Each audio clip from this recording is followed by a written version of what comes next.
नमस्कार दोस्तों, आज हम डिस्कस कर रहे हैं NMMS का जो पेपर 2 है उसका मैथ्स वाला पोर्शन।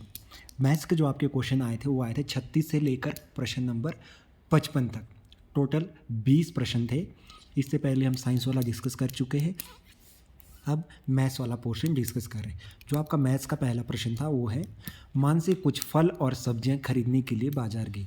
उसने अपना पर्स देखा और पाया कि उसके पर्स में केवल 2 रुपये और 5 रुपये के सिक्के थे। यदि उसके पर्स में सिक्कों की कुल संख्या 36 थी और सिक्कों का कुल मूल्य 84 था, तो उसके पर्स में 5 रुपये के सिक्कों की क्या संख्या थी। जो इसका आपका राइट ऑप्शन है वो ऑप्शन नंबर 4। उसके पास 5 रुपये के सिर्फ 4 सिक्के थे। प्रश्न नंबर 37 है हमारे पास, दो क्रमागत संख्याओं के योग के बीच का अंतर उनके डैश के बराबर होता है। वो होता है उनके योग के बराबर। ऑप्शन नंबर 1 इसका सही आंसर है।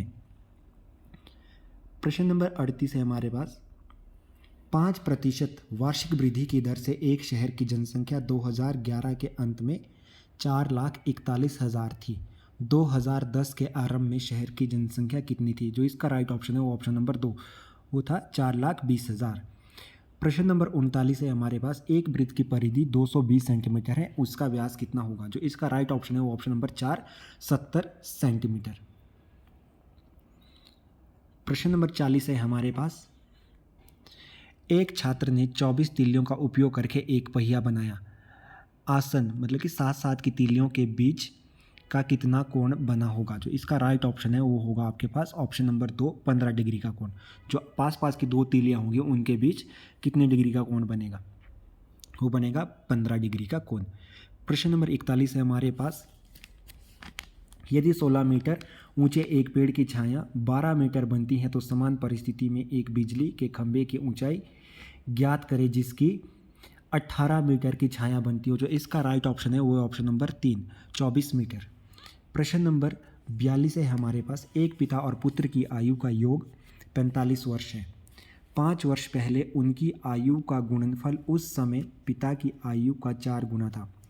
पिता और पुत्र की वर्तमान आयु क्रमशः क्या होगी।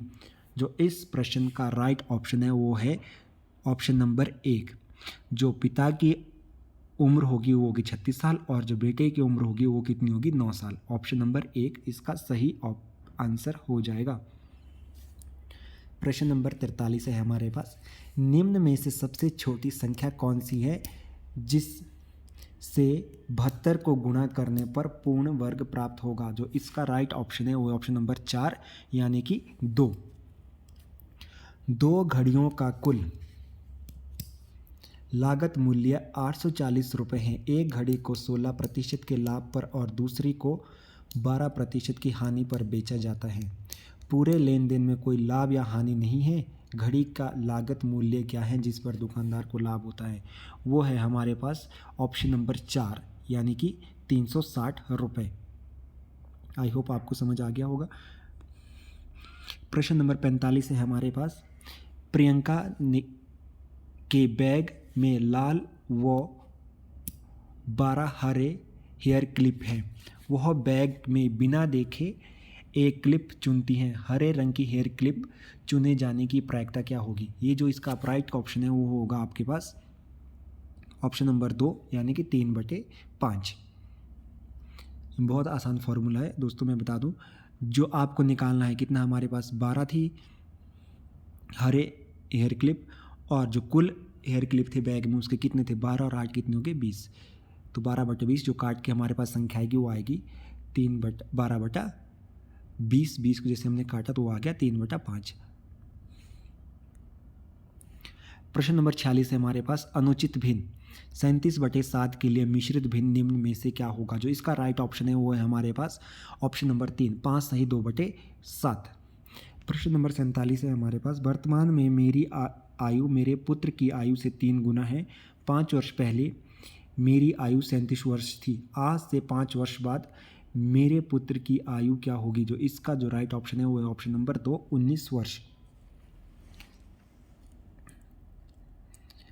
प्रश्न नंबर 48 है हमारे पास, एक आयत की लंबाई इसकी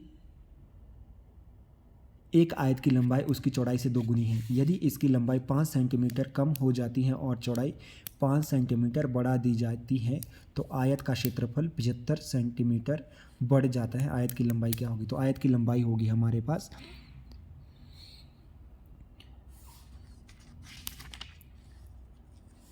40 सेंटीमीटर। ऑप्शन नंबर ए इसका राइट आंसर हो जाएगा, ऑप्शन नंबर ए। प्रश्न नंबर 49 है हमारे पास। एक कार 15 मिनट तक 60 किलोमीटर प्रति घंटे की गति से चलती है और फिर अगले 15 मिनट तक 80 किलोमीटर प्रति घंटे की गति से चलती है। कार द्वारा तय की गई कुल दूरी कितनी होगी? इसका जो राइट ऑप्शन है वो है ऑप्शन नंबर बी, 35 किलोमीटर।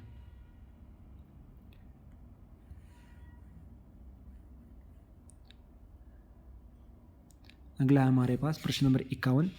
प्रथम 100 प्राकृतिक संख्याओं में कितनी पूर्ण संख्याएं होगी? इसका जो हमारे पास राइट ऑप्शन है वो है ऑप्शन नंबर ए यानी कि 10।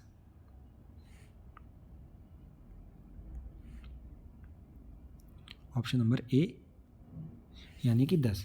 प्रश्न नंबर 52 है हमारे पास। दी गई आकृति में ए बी सी डी एक समचतुर्भुज समानांतर चतुर्भुज है। यदि कोण x 35 है, y और z का मान क्रमशः क्या होगा? तो हमारे पास ये जो इसका राइट ऑप्शन होगा वो होगा 55 और 90 डिग्री। जो y का मान होगा वो होगा 55 डिग्री और z का मान होगा 90 डिग्री। इसके बाद जो अगला है हमारे पास प्रश्न नंबर 53। मार्च 2023 में कक्षा 5वीं में 11 छात्रों का वजन इतने किलोग्राम था। जून 2023 में 58 किलोग्राम वजन वाले एक छात्र ने स्कूल छोड़ दिया और 68 किलोग्राम वजन वाला एक नया छात्र आया। तो इसमें आपको निकालना था माध्य का। तो इसका जो राइट ऑप्शन होगा वो होगा ऑप्शन नंबर 2 यानी 52 किलोग्राम। प्रश्न नंबर 54 है हमारे पास। एक गोलाकार तालाब की सीमा के चारों ओर एक पगडंडी बनी हुई है। एक आदमी इसके चारों ओर ठीक एक बार चलता है और किनारों के करीब रहता है। यदि उसका कदम 40 सेंटीमीटर लंबा और वह तालाब के चारों ओर जाने के लिए ठीक 600 कदम चलता है तो तालाब की त्रिज्या क्या होगी? जो इसका राइट ऑप्शन होगा वो होगा हमारे पास ऑप्शन नंबर 4, 4200 सेंटीमीटर। प्रश्न नंबर 55 और मैथ्स पोर्शन का हमारा जो लास्ट प्रश्न था वो है द्विघात समीकरण 4x² - 12y = 9 के लिए सही गुणनखंड चुनें। जो इसका जो राइट ऑप्शन होगा वो होगा ऑप्शन नंबर 2, 2y - 3 × 2y - 3। इसका बिल्कुल सही आंसर हो जाएगा। आई होप आपने सारे टिक देख लिए होंगे और कमेंट करके मुझे बताएं कि आपके मैथ्स वाले पोर्शन में 20 में से कितने नंबर बन रहे हैं। धन्यवाद।